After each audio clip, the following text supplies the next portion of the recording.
Hello friends, welcome to my channel Edu File. आज के इस वीडियो में हम लोग quantum theory of Raman effect के बारे में डिटेल में डिस्कस करने वाले हैं। यहाँ पे हम लोग इसके फुल कॉन्सेप्ट को स्टेप बाय स्टेप नोट्स के साथ में, डेरिवेशन के साथ में समझने वाले हैं। साथ ही साथ कुछ इंटरेस्टिंग चीजों को भी हम लोग समझेंगे। सबसे पहले जानते हैं रमन इफेक्ट क्या होता है। रमन इफेक्ट, जैसे मान लेते हैं हमारे पास कोई भी मटेरियल है इस तरीके से जो लाइट को स्कैटर कर सकता है। तो यहाँ पे हमने कोई मटेरियल लिया है जो लाइट को स्कैटर कर सकता है और इस पे बीम ऑफ लाइट इंसिडेंट हो रही है। बीम ऑफ लाइट यानी बहुत सारी लाइट इस पे क्या हो रही है, इंसिडेंट हो रही है। अब बहुत सारी लाइट इस पे इंसिडेंट होगी तो ये कुछ लाइट को एब्जॉर्ब भी कर लेगा और ज्यादातर लाइट को ये क्या कर देगा, स्कैटर भी कर देगा। तो इसको सबसे पहले रेले ने ऑब्जर्व किया। उन्होंने कहा कि आप जिस फ्रीक्वेंसी की लाइट को ऑब्जेक्ट पे इंसिडेंट करा रहे हैं उसी फ्रीक्वेंसी की लाइट को वो स्कैटर करेगा। इसको रेले ने बताया था, इसलिए इस लाइन को रेले लाइन कहा गया। ये हमें रेले ने बताया था। लेकिन जब इसको रमन ने ऑब्जर्व किया तो कहा रेले आप सही कह रहे हो, जिस फ्रीक्वेंसी की लाइट हम इंसिडेंट करा रहे हैं उस फ्रीक्वेंसी की लाइट हमें मिलती है, लेकिन इसके अलावा कुछ अदर फ्रीक्वेंसी की लाइट भी हमें मिलती है जो कि हमारी उस फ्रीक्वेंसी से कम या ज्यादा हो सकती है। जैसे आप यहाँ पे देख सकते हैं, ये अलग फ्रीक्वेंसी की लाइट है और ये अलग फ्रीक्वेंसी की लाइट है। यहाँ पे ये न्यू फ्रीक्वेंसी की लाइट इंसिडेंट हो रही है तो न्यू फ्रीक्वेंसी की लाइट हमें रेले लाइन मिली, और न्यू माइनस डेल न्यू कुछ अलग तरीके के फ्रीक्वेंसी की लाइट है और न्यू प्लस डेल न्यू भी कुछ अलग तरीके के फ्रीक्वेंसी लाइट है।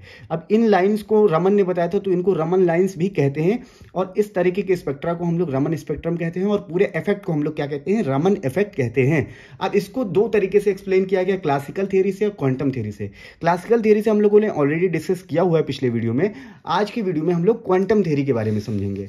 तो इसका अगर स्पेक्ट्रा अगर आप देखेंगे तो कुछ इस तरीके से स्पेक्ट्रा इसका मिलता है।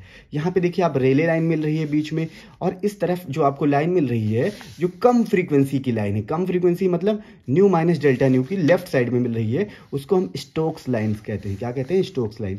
और जो यहाँ पे आपको राइट हैंड साइड पे मिल रही है nu plus delta nu frequency की लाइट, उसको एंटी स्टोक्स लाइन कहते हैं। तो ये आपको पता चल गया, Stokes line, anti Stokes line, Rayleigh line मिलती है। लेकिन इनके पीछे का फिजिक्स क्या है, क्वांटम मैकेनिक्स, ये हमें बताता है, एक्सप्लेन करता है। तो उसी को आज हम लोग समझने वाले हैं। तो चलिए स्टार्ट करते हैं उसी को समझना। Quantum theory of Raman effect क्या कहता है। According to this theory, light of wave number nu is a bundle of photon. Light जो है हमारा बंडल ऑफ फोटोन है। लाइट को उन्होंने क्या मान लिया, पार्टिकल मान लिया, फोटोन मान लिया, जिसकी एनर्जी है एच सी न्यू। अब ये एनर्जी को कैसे हमने लिख दिया, देखिए एनर्जी होता है H new dash. New dash का मतलब फ्रीक्वेंसी, क्या होता है, फ्रीक्वेंसी। अगर इसको वेवलेंथ के टर्म में लिखेंगे तो फ्रीक्वेंसी हमारी क्या होता है, सी बाई लेमडा होता है फ्रीक्वेंसी। और हम वेवलेंथ को क्या लिख सकते हैं, वेव नंबर के टर्म में। तो सी और 1 बाई लेमडा जो होता है वो न्यू के बराबर होता है। यहाँ पे न्यू जो है वो क्या है, वेव नंबर है, ये फ्रीक्वेंसी नहीं है। फ्रीक्वेंसी को न्यू डैश से हमने डिनोट किया है। ठीक है, समझ में आया।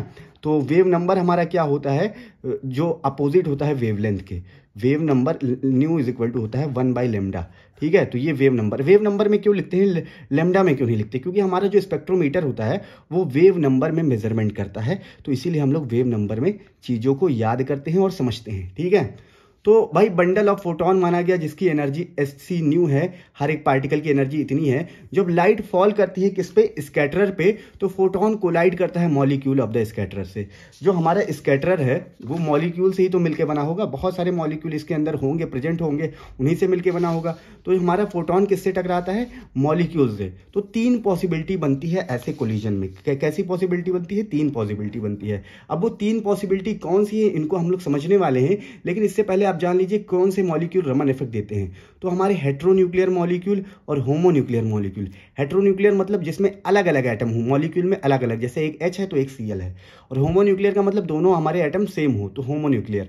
दोनों तरीके के मॉलिक्यूल जो होते हैं रमन इफेक्ट को शो करते हैं। ठीक है, तो ये हमने जान लिया दोनों तरीके के। अब जब हमारा लाइट जो है स्कैटरर के मॉलिक्यूल से टकराता है तो वो 3 पॉसिबिलिटी कौन सी है उनको हम लोग यहाँ पे समझ लेते हैं, जान लेते हैं। तो यहाँ पे नोट्स के साथ में समझेंगे। पहला क्या है, पहला ये है कि कोलिजन में be elastic, that is the scatterer molecule maintain its initial energy and the photon is scattered. ये आपको समझ में आएगा। यहाँ पे देखिए, जैसे मान लेते हैं हमारे पास कोई मॉलिक्यूल है यहाँ पे जो कि ग्राउंड स्टेट में है, किस में है, ग्राउंड स्टेट में है। तो ग्राउंड स्टेट में है और इस पर फोटोन इंसिडेंट हुई और ये हायर एनर्जी लेवल में चला गया, हायर एनर्जी लेवल में चला गया। फिर उसके बाद में ये फिर से फोटोन को एमिट कर देगा बाहर और फिर से ये ग्राउंड स्टेट में आ जाएगा। तो इस तरीके के स्कैटरिंग को हम लोग कहते हैं इलास्टिक स्कैटरिंग। क्या कहते हैं, इलास्टिक, मतलब जितनी उसने एनर्जी को एब्जॉर्ब करी उतनी ही एनर्जी को मॉलिक्यूल ने एमिट कर दिया, जितनी एनर्जी को एब्जॉर्ब किया उतनी ही एनर्जी को एमिट कर दिया। तो आप देख सकते हैं जितनी एनर्जी को एब्जॉर्ब किया उतनी एनर्जी को एमिट करेगा, मतलब सेम फ्रीक्वेंसी की लाइट आपको मिलेगी। इस तरीके की लाइन को हम लोग रेले लाइन कहते हैं। क्या कहते हैं, रेले लाइन। तो ये आपको समझ में आया, ग्राउंड स्टेट से फिर से ग्राउंड स्टेट में आ जाए तो उसको हम क्या कहते हैं, रेले लाइन कहते हैं। और इसके डेफिनेशन को आप समझ लीजिए, जो तीन पॉसिबिलिटी है, जो तीन पॉसिबिलिटी उसमें से पहली पॉसिबिलिटी मैंने आपको बता दी है। कोलिजन कैसा होना चाहिए, इलास्टिक होना चाहिए, that the scatter molecule maintain its initial energy. जो हमारा मॉलिक्यूल है वो अपना इनिशियल एनर्जी मेंटेन रखता है, लास्ट तक मेंटेन रखता है। And the photon is scattered with this energy unchanged. और फोटोन जितने फ्रीक्वेंसी का रहता है उतने ही फ्रीक्वेंसी का स्कैटर हो जाता है बिना एनर्जी को चेंज किए हुए हैं मॉलिक्यूल को। इससे हमें क्या मिलता है, रेले लाइन, जिसका वेव नंबर न्यू होता है। ये न्यू डैश हमने फ्रीक्वेंसी माना था और न्यू हमारा क्या है, वेव नंबर। वेव नंबर क्या होता है, इनवर्स ऑफ द वेवलेंथ। ठीक है, चलो भाई दूसरी पॉसिबिलिटी समझते हैं। दूसरी पॉसिबिलिटी है कि हमारा कोलिजन जो हो इनइलास्टिक हो। इनइलास्टिक का मतलब कि जितनी एनर्जी हम दे रहे हैं हो सकता है उससे कम एनर्जी हमें मिले वापस, या उससे ज़्यादा एनर्जी मिले, तो इनइलास्टिक कोलिजन। ये कैसे होता है, जैसे मान लेते हैं मॉलिक्यूल हमारा किस में है, ग्राउंड स्टेट में है। ग्राउंड स्टेट में है, इस पर फोटोन इंसिडेंट हुआ, ये हायर एनर्जी लेवल में गया, हायर एनर्जी लेवल में गया, फिर इसने कोई फोटोन को एमिट कर दिया और ये फर्स्ट एक्साइटेड स्टेट में आ गया। ये ग्राउंड में नहीं गया बल्कि फर्स्ट एक्साइटेड स्टेट में आ गया। तो यहाँ पे आप देख सकते हैं ग्राउंड से गया लेकिन फर्स्ट में आ गया, तो एक यहाँ पे भी एनर्जी का कमी आ गया है। और तो इसीलिए इसका कमी कितना हो जाएगा, न्यू माइनस डेल न्यू। क्या कमी आ जाएगा, न्यू माइनस डेल न्यू। ये कमी आ जाएगा वेव नंबर में हमारा, न्यू माइनस डेल न्यू। तो यहाँ पे कौन सा कोलिजन हो रहा है, इनइलास्टिक कोलिजन हो रहा है। और इसके लिए आपको कौन सा लाइन मिलेगा, स्टोक्स लाइन मिलेगा। कौन सा लाइन मिलेगा, स्टोक्स लाइन। क्योंकि फ्रीक्वेंसी क्या हो रही है, चेंज हो रही है, फ्रीक्वेंसी घट रही है। फ्रीक्वेंसी घट रही है तो कौन सी लाइन आपको मिल रही है, स्टोक्स लाइन। सेम फ्रीक्वेंसी की होती है तो रेले लाइन मिलती है। ठीक है, ये भी आपको समझ में आया। तो अब हम इसके नोट्स को जल्दी समझते हैं। तो कोलिजन में भी elastic with the molecule in its ground energy E double dash, मान लेते हैं ग्राउंड एनर्जी को ई डबल डैश मान लेते हैं, कोई दिक्कत नहीं, मान लेते हैं ई डबल डैश में है। और वो हायर एनर्जी लेवल में गया ई डैश में, फोटोन को एमिट करके किस में आ गया, higher energy level E dash में आ गया है। तो अब उनका एनर्जी डिफरेंस क्या हो जाएगा, ई dash minus E double dash. क्योंकि ये हायर एनर्जी है, लोअर, इनको आप घटाइए तो E dash minus E double dash आ गया। तो आप एनर्जी को लिख सकते हैं H C nu minus del E. ये सब लिखने का तरीका है। अगर अब ये एनर्जी हमारी आगे, this give rise to a Raman line with a frequency lower than that of the incident. तो लोअर फ्रीक्वेंसी की आपको लाइन मिलेगी, आपको पता चल गया है। इसको वेव नंबर में चेंज कर दीजिए। इस एनर्जी की हमारी आई है भाई, इस एनर्जी की हमारी आई है, तो इसको वेव नंबर में चेंज कर दीजिए। तो एच से डिवाइड करते हैं हम। एनर्जी को वेव नंबर में क्यों चेंज करते हैं, क्योंकि हमारा डेटा जो होता है वेव नंबर के फॉर्म में होता है। तो एच से डिवाइड कर देते हैं तो हमारा वेव नंबर में हो जाता है। तो वेव नंबर शिफ्ट आपका del E by H C होता है। ये रमन लाइन जो है स्टोक्स लाइन कहलाता है। ये नोट्स है, इस फॉर्मेलिटी है, इसको आपको लिखना होता है एग्जाम में। मेन क्या है आपको ये समझना, ठीक है। ये आप समझ गए तो नोट्स आप लिख ले जाएंगे। तो अब हम थर्ड वाला जल्दी से समझते हैं। थर्ड वाला क्या है कि ये पॉसिबिलिटी है कि हमारा मॉलिक्यूल जो है वो फर्स्ट एक्साइटेड स्टेट में, मान लेते हैं हमारे स्कैटरिंग जब होने वाला है और कोई मॉलिक्यूल फर्स्ट एक्साइटेड स्टेट में पहले से है और उससे लाइट टकरा गया, तो वो और हायर एनर्जी लेवल में जाएगा। लेकिन फिर उसके बाद में फिर वो लोअर एनर्जी में आएगा लाइट को एमिट करके। तो लाइट को एमिट करके वो ग्राउंड स्टेट में मान लेते हैं आ गया। तो भाई इतनी एनर्जी प्लस हो जाएगी ना, क्योंकि फर्स्ट से फिर ग्राउंड में आया तो इतनी एनर्जी प्लस हो जाएगी। तो अब हमारा वेव नंबर क्या हो जाएगा, न्यू प्लस डेल्टा न्यू हो जाएगा। क्या हो जाएगा, न्यू प्लस डेल्टा न्यू हो जाएगा। और न्यू प्लस डेल्टा न्यू के करस्पॉन्डिंग आपको क्या मिलता है, एंटी स्टोक्स लाइन। देखिए न्यू प्लस डेल्टा न्यू के करस्पॉन्डिंग क्या मिल गया, एंटी स्टोक्स लाइन। तो आपने तीनों चीज को एक्सप्लेन कर दिया, स्टोक्स, रेले और एंटी स्टोक्स लाइन कैसे, मॉलिक्यूल के ट्रांजिशन के मदद से एक्सप्लेन कर दिया। लेकिन अभी बहुत सारी चीज़ों को हम नहीं एक्सप्लेन कर पाए, इनके पोजीशंस को, इनके जो छोटी छोटी लाइंस बन रही हैं उनको नहीं एक्सप्लेन कर पाए हैं। तो ये तीनों चीज़ों को हमने एक्सप्लेन कर दिया है। अब इनके आप थर्ड वाले के नोट्स देख लिए। फोटोन में भी collide with a scatter molecule already in the excited state. Already जो एक्साइटेड स्टेट में है उनसे हो सकता है कोलाइड करे और एनर्जी डेल्टा ई हमारा एक्स्ट्रा आ गया यहाँ पे। In this case molecule is de excited to the ground state E double dash. Molecule हमारा ground state E double dash में आ गया है and the photon is scattered with increased energy. ये तो आप यहाँ पे नोट्स देख सकते हैं अच्छे से, यहाँ पे मैंने लिखा हुआ है नोट्स। इस लाइन को हम क्या कहते हैं, एंटी स्टोक्स लाइन कहते हैं। समझ में तो आपको ऑलरेडी आया होगा। तो ये हमने समझ लिया है और आगे हम समझते हैं इसके बारे में। यहाँ पे देख सकते हैं नोट्स को, और Stokes and anti Stokes Raman line जो है वो सिमेट्रिकली सिचुएटेड होते हैं either side of the Rayleigh line. Rayleigh line के दोनों तरफ ये सिमेट्रिकली होते हैं, जितना डेल्टा न्यू पे ये है तो डेल्टा न्यू पे ये भी होता है। ये चीज आपको पता है। Since the number of molecule in the excited state is very small, the chance of this collision are very small. देखिए स्टोक्स लाइन और एंटी स्टोक्स लाइन हमें बहुत ज़्यादा नहीं मिलती है। आप यहाँ पे भी देख सकते हैं कि Stokes line anti Stokes line बहुत कम मिली है। क्यों कम मिली है? क्योंकि मॉलिक्यूल जो होता है वो एक्साइटेड स्टेट में ज़्यादातर नहीं होता है, वो बहुत कम होता है। तो इसीलिए इस चांस मतलब इस कोलिजन का चांस बहुत कम होता है। तो इसीलिए स्टोक्स और एंटी स्टोक्स कम मिलता है, हमें ग्राउंड स्टेट वाला ज़्यादा मिलता है, रेले लाइन ज़्यादा मिलता है। तो now in the case of free molecule causing scattering of light, अब मान लेते हैं कि हमारे पास कोई फ्री मॉलिक्यूल जो हमारे स्कैटरिंग सब्सटेंस में प्रेजेंट है, तो उससे हो रहा है scattering of light. Delta E which is added to or given up by the molecule may be by the vibrational energy or rotational energy, that is we can have two different kind of Raman spectra. देखिए भाई, जो हमारी energy है delta E, जो change in energy है हमारी, वो किसके वजह से आ सकती है? वो या तो मॉलिक्यूल के वाइब्रेशन की वजह से आ सकती है या तो मॉलिक्यूल के रोटेशन की वजह से आती है, क्योंकि हमारा मॉलिक्यूल वाइब्रेट करता है और मॉलिक्यूल हमारा रोटेट भी करता है, तो इन दोनों की वजह से आता है। तो इसीलिए हम लोग रोटेशन रमन स्पेक्ट्रा और वाइब्रेशन रमन स्पेक्ट्रा इन दोनों को समझने वाले हैं, तब हमारी ये पूरी चीज़ें स्टोक्स वगैरह एंटी स्टोक्स वगैरह ये सब एक्सप्लेन हो पाएगी अच्छे से। तो अब हम लोग उन्हीं को समझते हैं। चलिए, तो इतनी चीज़ों को आप समझ चुके हैं, नोट्स भी समझ चुके हैं, तो अब हम लोग समझते हैं vibrational Raman spectra, rotation Raman spectra. तो सबसे पहले क्या समझते हैं? Vibrational Raman spectra. तो it arises due to the transition of the molecule from one vibrational energy state to the other. देखिए भाई, मॉलिक्यूल वाइब्रेट कर रहा है, हमारा मॉलिक्यूल कोई सा भी हो सकता है, हेटेरोन्यूक्लियर होमोन्यूक्लियर कोई सा भी हो सकता है, ये वाइब्रेट करेगा। ये वाइब्रेट करेगा कब करेगा? जब लाइट से ये इंटरैक्ट करेगा। किससे इंटरैक्ट करेगा? लाइट से इंटरैक्ट करेगा। लाइट क्या होती है? EM वेव होती है। भाई समझ लीजिए, आप नोट्स तो आपको समझ में आ ही जाएंगे अच्छे से जब आप समझ लोगे तो लाइट हमारी इलेक्ट्रोमैग्नेटिक वेव होती है, यानी कि इलेक्ट्रिक फील्ड है लाइट में, और ये इलेक्ट्रिक फील्ड ऑसिलेट करता रहता है, मतलब कभी बढ़ता है कभी घटता है, कभी बढ़ता है कभी घटता है। ठीक है, तो ये समझ गए आप। अब यहाँ पे देखिए हेटेरोन्यूक्लियर में ये डाइपोल मोमेंट की तरह काम कर रहा है, प्लस माइनस, हाइड्रोजन प्लस है Cl माइनस है, डाइपोल मोमेंट की तरह काम कर रहा है।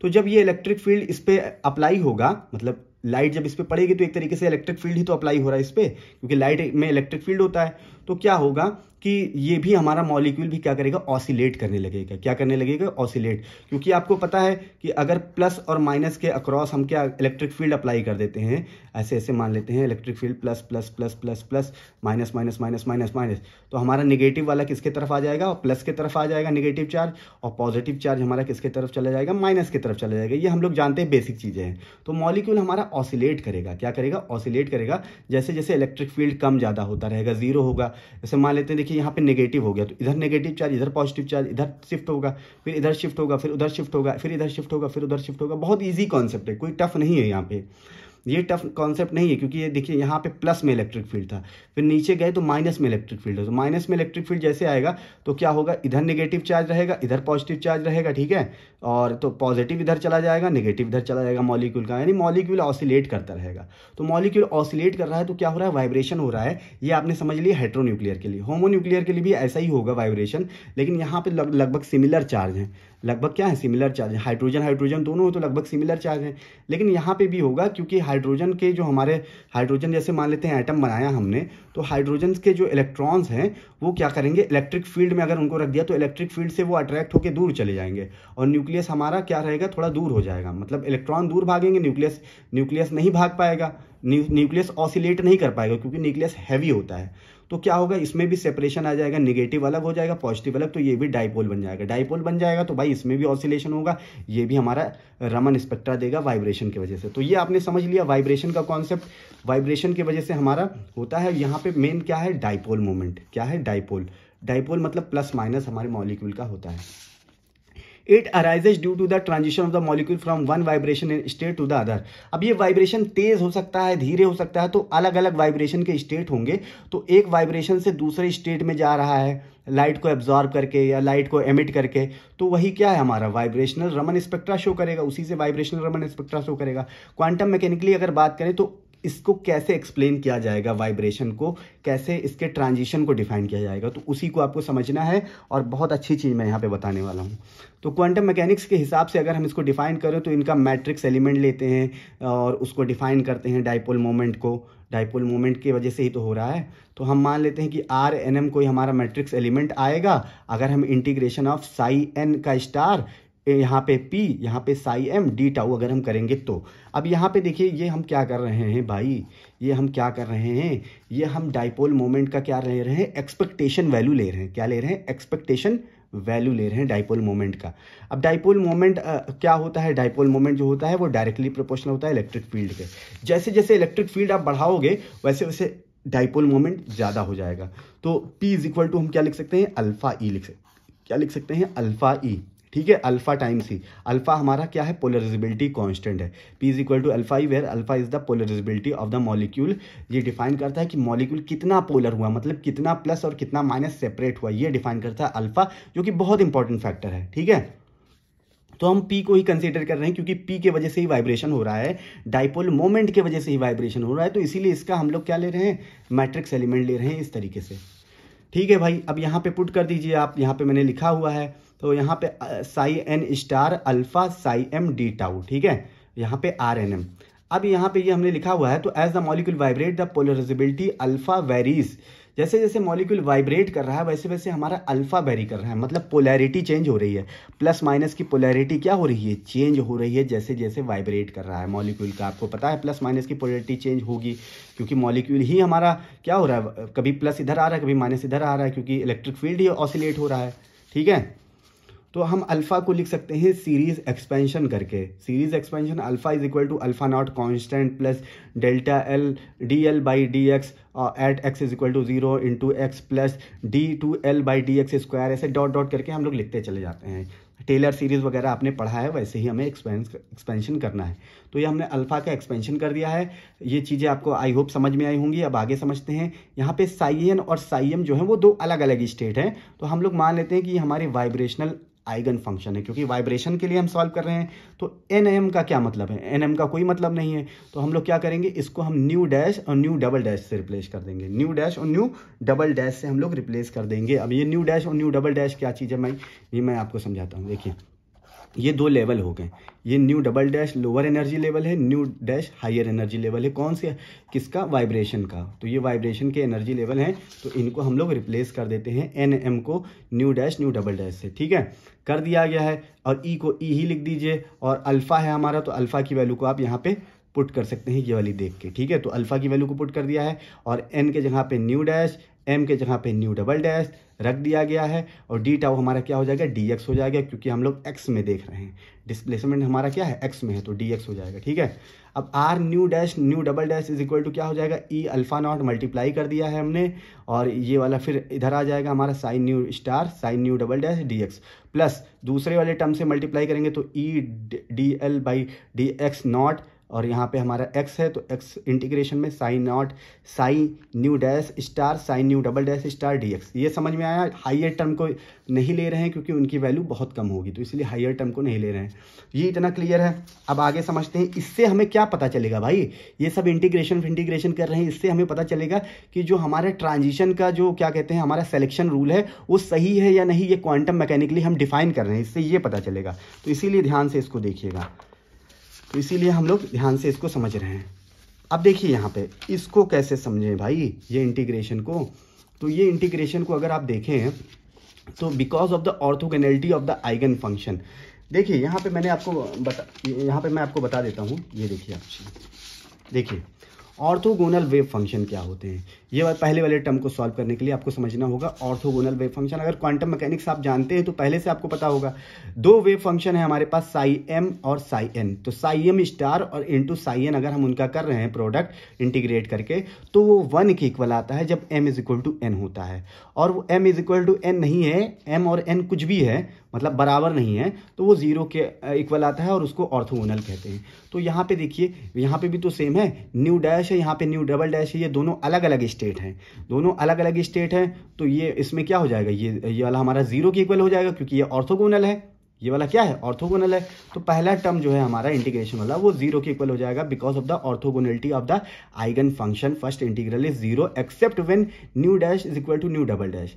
कब nu dash is equal to nu double dash जब होगा तब ये 0 नहीं होगा, तब ये 0 नहीं होगा। और आपको पता है कि new dash nu double dash के इक्वल नहीं हो सकता क्योंकि ये दो अलग अलग एनर्जी लेवल है ना। New dash nu double dash देखिए ये दो अलग अलग वाइब्रेशन के एनर्जी लेवल हैं, तो इक्वल हो ही नहीं सकते। तो इसीलिए पहला टर्म क्या हो गया 0 क्योंकि ऑर्थोगोनल है, दो डिफरेंट है ना। अब दूसरा टर्म देखिए, दूसरा टर्म क्या है हमारा, ये जो होगा ये नॉन जीरो होगा। किस लिए नॉन जीरो होगा, जब nu dash is equal to nu double dash plus minus 1 होगा। ये बहुत इंटरेस्टिंग चीज़ है। एक्स हमारा क्या है, पोजीशन है। क्वांटम मैकेनिक्स जो जानता है वो इसको इजीली बता देगा, लेकिन इसमें हार्मोनिक ऑसिलेटर का कॉन्सेप्ट लग रहा है जो कि डेरिवेशन में बहुत लोगों को नहीं समझ में आएगा, लेकिन मैं यहाँ पे आपको समझाना चाहूँगा कि ये कैसे इसको सॉल्व करते हैं। देखिए एक्स ऑपरेटर है हमारा पोजीशन ऑपरेटर होता है √h/2m ω a plus A dagger. इसके बारे में अगर आप डिटेल में समझना चाहते हैं तो harmonic oscillator by operator method आप चेक कर सकते हैं वो वाली वीडियो, लेकिन मैं यहाँ पे आपको समझा रहा हूँ, डोंट वरी। एक्स का हमारा ये होता है फॉर्मूला ऑपरेटर का। ए प्लस ए डैगर हमारे दो तरीके के नए ऑपरेटर होते हैं। ए डैगर होता है क्रिएशन ऑपरेटर, ए हमारा एनिलेशन ऑपरेटर होता है। बस केवल आप जान लीजिए कि ये कैसे फंक्शन करेगा। तो ए अगर हम देखेंगे ए ऑपरेट करेगा क्योंकि एक्स में दोनों आ गया ए प्लस ए डैगर, तो ए ऑपरेट करेंगे तो एक स्टेट कम हो जाएगा, एक स्टेट क्या हो जाएगा कम। ए डैगर आप ऑपरेट करेंगे तो एक स्टेट बढ़ जाएगा, एक स्टेट क्या हो जाएगा बढ़ जाएगा। तो यहाँ पे आप देखिए, यहाँ पे अगर हम एक स्टेट कम या ज़्यादा लें, एक स्टेट क्या लें कम या ज़्यादा लें, तभी ये नॉन जीरो आएगा, तभी ये क्या आएगा नॉन जीरो, नहीं तो ये जीरो आ जाएगा, नहीं तो ये क्या आ जाएगा जीरो। क्योंकि आप देखिए कि ए प्लस ए डैगर है एक्स में क्या है ए प्लस ए डैगर। और अगर हम न्यू डैश बराबर न्यू डैश प्लस 1 ले लें, मतलब एक को मान लेते हैं कि हमारा, देखिए एक को हम मान लेते हैं साई 1, एक को मान लेते हैं साई 2, यही तो मान है। अगर न्यू डैश को हम यहाँ पे मान लेते हैं, जैसे कि मतलब आप यहाँ पे समझ सकते हैं कि इसको 1 मान ले, इसको 2 मान ले, तो यही इसी इक्वेशन को तो सेटिस्फाई कर रहा है। तो 1 और 2 अगर हम इसको मान लेते हैं तो क्या होगा, एक बार ए अप्लाई करेंगे तो ये वाला 2 वाले स्टेट को लोअर करेगा, फिर एक बार हाइयर करेगा, मतलब ऐसे ही। यहाँ पे 1 और 2 मानना सही नहीं होगा, ये न्यू डैश प्लस माइनस 1 यही आप समझिए, यहाँ पे न्यू डैश प्लस माइनस 1 और यहाँ पे ए डैगर एन अप्लाई करेंगे तो ये क्या हो जाएगा, ये हमारा इक्वल हो जाएगा। क्या हो जाएगा इक्वल, क्योंकि एक बार हाई करेगा स्टेट को, एक बार लो करेगा स्टेट को, तो उससे ये हमारा 1 के इक्वल आ जाएगा। किसके इक्वल आ जाएगा, 1 के इक्वल आ जाएगा, तब जीरो नहीं होगा, तब ये जीरो नहीं होगा। ये आपको समझना चाहिए, यहाँ से समझना चाहिए, ठीक है। तो ये आपको समझ में आया है। अब देखिए इससे क्या मतलब है, इससे ये मतलब है कि हमारा सिलेक्शन रूल जो है वो प्लस माइनस 1 के इक्वल हो। सिलेक्शन रूल क्या हो, प्लस माइनस 1 के इक्वल हो। किसमें, वाइब्रेशनल रमन स्पेक्ट्रा में किसके इक्वल हो, प्लस माइनस 1 के इक्वल हो। क्लियर है, मतलब एक स्टेप वाइब्रेशन में चढ़ता जाएगा। और ये यहाँ पे क्वांटम मैकेनिकली सेटिस्फाई हो रहा है। क्वांटम मैकेनिकली सेटिस्फाई हो रहा है कि नहीं हो रहा है, हो रहा है। तो ये हमने सिलेक्शन रूल समझ लिया है किसका, वाइब्रेशन का, क्वांटम मैकेनिकली। अब आगे समझते हैं कि यहाँ पे which is same as for infrared spectrum की बात करें तो उससे मिलता जुलता है भाई, उसमें भी सिलेक्शन रूल प्लस माइनस 1 था। वाइब्रेशनल रमन स्पेक्ट्रा दस consist of 2 lines at wave number given by. अब वाइब्रेशनल रमन स्पेक्ट्रा की बात करें तो उसको निकाल लेते हैं। न्यू यहाँ पे डबल डैश रमन का इज इक्वल टू क्या हो जाएगा, न्यू प्लस माइनस जी न्यू प्लस 1 माइनस जी न्यू। मतलब एक हायर स्टेट में से एक लोअर स्टेट को आप घटाएंगे तभी तो आएगा। तो आपको पता है कि भाई हमारा हार्मोनिक ऑसिलेटर का क्या होता है केस, हार्मोनिक ऑसिलेटर का होता है न्यू ओमेगा न्यू प्लस 1/2, यही केस तो होता है, ओमेगा न्यू प्लस हाफ, भाई यही तो होता है हार्मोनिक ऑसिलेटर का, हमने उसमें देखा था।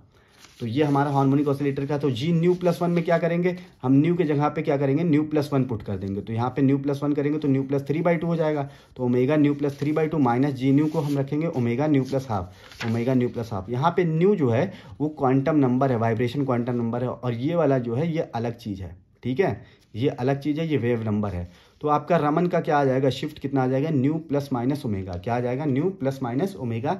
ये आपका आ जाएगा रमन शिफ्ट, किसके वजह से, वाइब्रेशन की वजह से। तो अब यहाँ पे आपने एक्सप्लेन कर दिया है किसको, अपने ये जो आपने रेले लाइन का आपका ये था, उससे प्लस और माइनस का शिफ्ट ये आपने एक्सप्लेन कर दिया है, ठीक है। मतलब प्लस ओमेगा पे ये बन रहा है और माइनस ओमेगा पे ये बन रहा है, स्टोक्स और एंटी स्टोक्स। अभी मैं आपको डिटेल में बताऊंगा, यहाँ पे आप समझिए केवल रेले से एंटी स्टोक्स और एंटी स्टोक्स से रेले से स्टोक्स, ठीक है। इनको आपने एक्सप्लेन कर दिया है किसके हेल्प से, वाइब्रेशन के हेल्प से, by the help of quantum mechanics. तो ये हमारा एक्सप्लेन होता है। When nu is the wave number corresponding to the Rayleigh and omega is the vibrational constant of the molecule, the vibration Raman shift इस क्या आ जाएगा, ओमेगा आ जाएगा, ठीक है। तो ये वाइब्रेशन रमन शिफ्ट आ गया है। This is also the wave number corresponding to the main absorption band in the near infrared spectrum. अब इंफ्रारेड में भी हमने पढ़ा था तो वहां पे भी ऐसे ही ओमेगा आया था। तो ये हमारा एग्रीमेंट होता है कि वाइब्रेशनल रमन शिफ्ट और infrared absorption of the band of the molecule जो है वो क्या है, मिलते जुलते हैं, ठीक है। तो ये भी हमने यहाँ पे समझ लिया है। अब वाइब्रेशन का केस तो हमने समझ लिया है क्वांटम मैकेनिक्स से कैसे एक्सप्लेन करता है सिलेक्शन रूल। यहाँ पे सिलेक्शन रूल को, शिफ्ट को कैसे एक्सप्लेन करता है वाइब्रेशन। अब हम लोग समझने वाले हैं रोटेशन का केस। तो चलिए रोटेशन वाला भी समझ लेते हैं। यहाँ पे प्योर रोटेशन रमन स्पेक्ट्रा कैसे डिफाइन करेगा। तो प्योर रोटेशन रमन स्पेक्ट्रा का अगर आप देखें तो प्योर रोटेशन रमन स्पेक्ट्रा हमारा क्या होता है, मॉलिक्यूल रोटेट भी करता रहता है। तो अगर हम बात करें तो रेले लाइन के अक्रॉस आपको जो छोटी छोटी लाइंस मिल रही हैं वो सब किसके वजह से मिल रही हैं, रोटेशन की वजह से मिल रही है। ये न्यू प्लस ओमेगा वाला तो ये वाइब्रेशन न्यू, ये वाला भी वाइब्रेशन की वजह से, लेकिन जो ये छोटी छोटी लाइंस आपको दिख रही हैं ये सब हमारा रोटेशन की वजह से आता है। जो छोटी छोटी लाइंस आपको स्टोक्स और एंटी स्टोक्स में दिख रही हैं वो किसकी वजह से आता है, रोटेशन की वजह से, और उसी को हम समझने वाले हैं। तो रेले यहाँ पे हम देखेंगे वन रोटेशनल एनर्जी स्टेट से अदर रोटेशनल एनर्जी स्टेट में अगर ट्रांजिशन होता है तो उसको हम क्या कहेंगे, रोटेशनल स्पेक्ट्रम। क्या कहते हैं, रोटेशनल स्पेक्ट्रम। आप देख सकते हैं यहाँ पे जे की वैल्यू है अलग अलग और यहाँ पे ट्रांजिशन हो रहा है, उससे हमें एक स्पेक्ट्रम मिल रहा है। अब इसका हम लोग सिलेक्शन रूल समझते हैं, फिर देखेंगे कि सिलेक्शन रूल को कैसे हम एक्सप्लेन करेंगे क्वांटम मैकेनिक्स से, ठीक है। तो इनका सिलेक्शन रूल ये है कि ट्रांजिशन या तो J dash is equal to J double dash हो, यानी डेल्टा जे बराबर 0 हो, या तो +-2 हो, या तो 0 हो या तो क्या हो, +-2 हो। यानी +-1 का यहाँ ट्रांजिशन नहीं देख रहे हैं, यहाँ पे हम +-2 का देख रहे हैं सिलेक्शन रूल के हिसाब से। +-1 यहाँ पे रोटेशन में नहीं है, +-2। अब ये +-2 क्यों आ गया है इसको भी समझेंगे, डोंट वरी। अब यहाँ पे देखिए आप पहले ट्रांजिशन कैसे हो रहा है। पहले देखिए 0 1 2 3 4 5 6 ये हमने लेवल बना दिए हैं। 0 से कहाँ पे जा रहा है, 2 पे जा रहा है। 0 से कहाँ पे जा रहा है, 2 पे। तो यहाँ पे +2 का गैप है। 1 से 3 पे जा रहा है, यहाँ पे भी 2 का गैप है। 2 से 4 पे जा रहा है, 2 का गैप है। और यहाँ पे देखिए 3 से 5 पे जा रहा है तो भी 2 का गैप है। 4 से 6 पे जा रहा है, यहाँ पे उल्टा भी देख सकते हैं, 2 से 0 पे जा रहा है, 3 से 1 पे। यानी कि आपने जान लिया कि 0 या +-2। अब 0 किस पे लेते हैं, रेले के केस में लेते हैं, जो कि हम लोग रेले को एक्सप्लेन कर चुके हैं। तो रेले को नहीं एक्सप्लेन करेंगे यहाँ पे हम लोग स्टोक्स और एंटी स्टोक्स को एक्सप्लेन कर रहे हैं, ठीक है।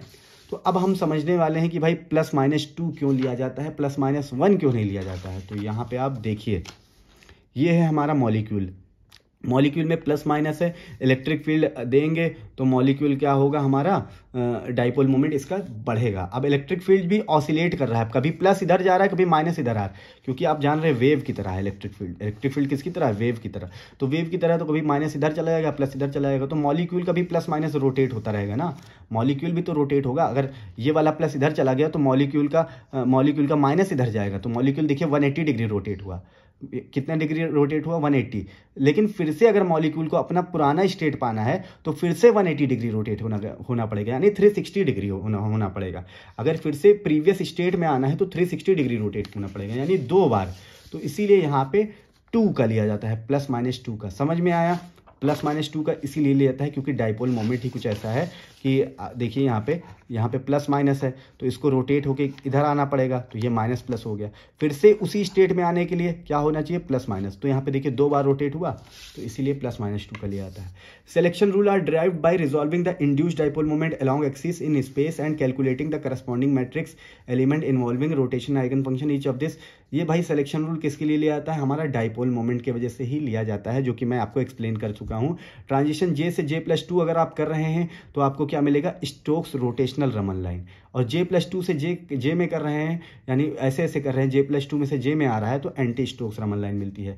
अगर आप बात करें रूम टेम्परेचर में तो वहाँ पे भी मॉलिक्यूल में डिफरेंट जे वैल्यूज प्रेजेंट रहती हैं, तो रूम टेम्परेचर पे भी आपको स्टोक्स और एंटी स्टोक्स लाइन देखने को मिल सकती है ठीक ठाक अमाउंट में। ये जो आपको छोटी छोटी स्टोक्स या एंटी स्टोक्स लाइन दिख रही हैं वो रोटेशन की वजह से हो रही है, जो कि मैं यहाँ पे एक्सप्लेन कर चुका हूँ। जे से J+2 में स्टोक्स, J+2 से J में एंटी स्टोक्स, दोनों तरफ आप देख सकते हैं, ठीक है। अच्छा भाई, तो हमने यहाँ पे रोटेशन का भी समझ लिया है। अब रोटेशन के भी फॉर्मूले देख लेते हैं कि भाई रोटेशन से शिफ्ट विफ्ट क्या उसमें सही आ रहा है कि नहीं आ रहा है, तो उसको भी हम लोग यहाँ पे देखते हैं। सिलेक्शन रूल हम समझ ही चुके हैं। हेंस गुड नंबर ऑफ, तो ये भी हमने देख लिया है। Anti stoke line of comparable intensity obtain हो जाता है हमें। Wave number of the rotation Raman line are given by, wave number आप रोटेशन रमन का कैसे निकालेंगे, तो यहाँ पे न्यू ऊपर आर लगा देंगे ताकि पता चल जाए कि ये रोटेशन का है। तो ये क्या किसके बराबर हो जाएगा, new plus minus. New plus minus क्यों लगाया हमने, क्योंकि न्यू से ही तो शिफ्ट हो रहा है, न्यू से ही तो शिफ्ट हो रहा है यहाँ पे, तो इसीलिए न्यू प्लस माइनस हम देख रहे हैं, ठीक है। तो ये हमारा हो रहा है। और ये रोटेशन का क्या होता है, रोटेशन की एनर्जी होती है एफ ऑफ जे, क्या होती है, एफ ऑफ जे होती है हमारी in terms of wave number rotation की होती है। तो हम J+2 से J माइनस कर देंगे, एफ J+2 से J-1, और एफ जे की वैल्यू क्या होती है, BJ+1। आप लोग को पता है ये चीज़, हम लोग रोटेशन में पढ़ चुके हैं, BJ+1। तो जहाँ जहाँ पे J है वहाँ J+2 रख दीजिए, तो ये क्या हो जाएगा BJ+2, और J+1 है तो यहाँ पे भी J+2 रखेंगे तो J+3 हो जाएगा, यहाँ पे BJ+1 हो जाएगा। फिर new plus minus B, J+2 J+3 minus J+1 B common ले लिया हमने। फिर new plus minus B multiply कर दिया तो J² + 3J + 2J + 6, और यहाँ पे -J² -J सॉल्व करेंगे तो J² से J² कैंसिल हो जाएगा, 3 और 2 5 -4 यानी 4J, और यहाँ पे +6। तो ये हमारा आ गया रोटेशन का, किसका आ गया, रोटेशन का कितना शिफ्ट हो रहा है। तो रोटेशन का शिफ्ट भी हमने यहाँ पे निकाल लिया है, आप देख सकते हैं। तो ये हो रहा है न्यू, यहाँ पे कितना शिफ्ट हो रहा है, न्यू शिफ्ट हो रहा है, plus minus B 4J + 6। 4J + 6 का मतलब यहाँ पे J की वैल्यू 0 रखेंगे आप, तो न्यू प्लस माइनस 6B मिलेगा। क्या मिलेगा, new plus minus 6B। New plus minus 6B का मतलब है कि आप इधर आए हैं, किस पे आए हैं, इधर आए हैं, फिर इतने में 6B गए हैं, इतने जो छोटी सी दूरी दिख रही है उसमें आप कितना गए हैं, 6B गए हैं। आप इधर आए हैं फिर उसके बाद 6B गए हैं। न्यू माइनस का मतलब है कि आप इधर आए हैं फिर 6B गए हैं, और इधर भी 6B गए हैं, दोनों तरफ। ठीक उसी तरीके से यहाँ पे भी 6B दोनों तरफ है, ठीक है, क्योंकि प्लस माइनस 6B है। अभी मैं और एक्सप्लेन करूँगा। प्लस माइनस 10B का मतलब ये दूसरी वाली लाइन, 14B का मतलब तीसरी वाली लाइन, ऐसे यहाँ पे भी आप समझ सकते हैं, ठीक है।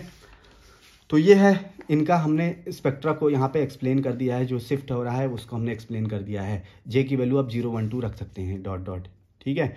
रोटेशनल रमन शिफ्ट की बात करें तो यही वाला तो शिफ्ट होता है, तो क्या हो जाएगा B 4J + 6, और यहाँ पे 4 कॉमन लेंगे तो J+3/2 हो जाएगा। J = 0 1 2 3 रखें, 6B 10B 14B 18B आएगा। यहाँ पे रख के देख लीजिए, 0 रखेंगे तो 6B आएगा, 1 रखेंगे तो 10B 14B 18B ऐसे आता चलाएगा। This is pure rotational spectra is expected to consist of a series of equidistance line. और यहाँ पे इक्विडिस्टेंस लाइन हमको मिल रही है, इक्विडिस्टेंस लाइन मिल रही है दोनों तरफ क्या मिल रही है, इक्विडिस्टेंस लाइन, क्योंकि 6B है 10B है। देखिए ये देखिए, ये वाली जो छोटी छोटी लाइन दिख रही है ये पहली वाली 6B है, फिर इसके बगल में जो है वो 10B है, फिर उसके बगल में 14B है। तो आप देखिए 10 में से 6 घटाएंगे 4 आएगा, 14 में से 10 घटाएंगे 4 आएगा, 18 में से 14 घटाएंगे 4 आएगा, तो इक्विडिस्टेंस लाइन ही तो हुई, ठीक है। तो रोटेशन लाइन जो होती हैं वो कैसी होती हैं, इक्विडिस्टेंस होती हैं in case of pure rotational Raman spectra. Having a separation of 4B between two successive line, the line separation 4B is twice as great. अगर आप बात करें रोटेशन रमन में कितने का शिफ्ट हो रहा है, 4B का, लेकिन अगर इंफ्रारेड स्पेक्ट्रम की बात करें तो वहाँ पे 2B का शिफ्ट हो रहा था। ये हम लोग एग्रीमेंट से समझ चुके हैं। अब कहोगे अलग अलग क्यों शिफ्ट हो रहा है, क्योंकि ये अलग तरीके का स्पेक्ट्रा दिखा रहा ना, ये विजिबल लाइट से स्पेक्ट्रा दिखा रहा है, वहाँ पे इंफ्रारेड वगैरह होता था, तो दोनों अलग अलग चीज़ें हैं। तो होमोन्यूक्लियर मॉलिक्यूल जो हमारा H2D2N2 रोटेशनल लाइन शो करते हैं, लेकिन इनके जो होते हैं वीक होते हैं, क्योंकि इनका डाइपोल मोमेंट भी उतना ज़्यादा स्ट्रांग नहीं होता है, क्रिएट करवाना पड़ता है। और हेट्रोन्यूक्लियर में हमारा वीक नहीं होता है, स्ट्रांग होता है, ठीक है। तो ये भी चीज़ हम समझ चुके हैं। अब हम लोग समझने वाले हैं मेन चीज़ पे आ चुके हैं अपने। मेन चीज़ क्या मतलब कि रोटेशन वाइब्रेशन रमन स्पेक्ट्रा को कैसे प्लॉट करें, कैसे प्लॉट करें भाई, कैसे स्पेक्ट्रा में आपको दिखाएं। तो आप देखिए हमने रोटेशन का ये वाला फार्मूला निकाला था, अभी थोड़ी देर पहले ड्राइव किया था ना, थोड़ी देर पहले क्या, ये आप देख सकते हैं रोटेशन रमन का ये ड्राइव किया था, और उसका शिफ्ट कितना आया था, B 4J + 6 ये आया था। तो वाइब्रेशन का कितना किया था, न्यू प्लस माइनस ओमेगा, ये भी किया था अभी थोड़ी देर पहले। वाइब्रेशन का ये रोटेशन का उसका शिफ्ट आया था ओमेगा, यही जो प्लस माइनस के बाद होता है वही शिफ्ट होता है। तो ये रोटेशन और वाइब्रेशन को आप दोनों को देखिए ना, दोनों को कंबाइन करके देखिए और आप प्लॉट कर दीजिए, बताइए हमको। तो दोनों को कंबाइन अगर हम कर दें, इनको कंबाइन कर दें यहाँ पे दोनों को, तो हमारा क्या होगा, new plus omega plus minus B4J+6, new minus, क्योंकि प्लस माइनस न्यू के बाद भी है, तो new minus omega plus minus minus ऊपर है B4J+6। ठीक है, तो अब इसको देखते हैं प्लॉट करके कि स्टोक्स एंटी स्टोक्स को कैसे डिफाइन करता है। तो ये हमारा रेले वाला न्यू हो गया। ठीक है, फिर हम क्या कितना शिफ्ट हुए हैं, ओमेगा, तो न्यू प्लस ओमेगा, पहले ओमेगा देखते हैं। तो न्यू प्लस ओमेगा यानी ये बड़ी वाली लाइन एंटी स्टोक्स लाइन, ये वाइब्रेशन की वजह से मिलती है। अब इसके जो अगल बगल है ये रोटेशन की वजह से मिलती है। उसको कैसे डिफाइन करते हैं, देखिए, तो अगर हम जे की वैल्यू 0 रखें, जे की वैल्यू क्या रख दें, 0 रख दें इसमें, तो हमारा क्या आ जाएगा, 6B आ जाएगा। देखिए ध्यान से, 6B नहीं आएगा, जे की वैल्यू 0 रखने पर आ जाएगा। तो हमारा क्या हो जाएगा, new plus omega plus 6B, new plus omega plus 6B, ये राइट हैंड साइड में। ठीक है, लेफ्ट हैंड साइड में -6B हो जाएगा, क्योंकि इधर गए तो 6B प्लस में, इधर गए तो -6B, तो न्यू प्लस ओमेगा -6B। ठीक है, फिर 6B के बाद में क्या आता है, 10B, तो new plus omega plus 6B, sorry 10B। तो अब देखिए, दो स्टोक्स लाइन या दो एंटी स्टोक्स लाइन के बीच में कितने का गैप होता है, 4B का गैप होता है। ये आपसे पूछा जा सकता है। तो दो एंटी स्टोक्स लाइन या दो स्टोक्स लाइन के बीच में आपस में कितने का गैप होता है, 4B का होता है। ठीक है, अब एंड यहाँ पे भी इसका भी देख सकते हैं, न्यू माइनस ओमेगा यानी ये वाला आ गया हमारा स्टोक्स वाला लाइन, और प्लस माइनस यहाँ पे B4J+6 है, तो इधर माइनस वाला पहले आता है, क्योंकि हम यहाँ पे इस तरफ जाएंगे तो हमारा क्या है, माइनस ही तो है। इस तरफ मतलब इस तरफ जितना जाएंगे उतना माइनस में ही तो हो रहा है, तो इसीलिए तो न्यू माइनस ओमेगा -6B, इस तरफ गए तो, और इधर भी new minus omega plus 6B हो जाएगा, क्योंकि इस तरफ प्लस 6B, इस तरफ -6B। ठीक है, तो ये हमने ऐसे ही प्लॉट किया है, और इधर करेंगे तो ये हमारा 10B हो जाएगा। ऐसे आप करते चले जाइए। तो ये हमने प्लॉट कर दिया है भाई, क्या, रोटेशनल वाइब्रेशनल रमन स्पेक्ट्रा का ग्राफ विद एग्जाम्पल के साथ में, फॉर्मूले के साथ में, और समझा हमने क्वांटम मैकेनिकली कि कैसे ये डिफाइन होता है।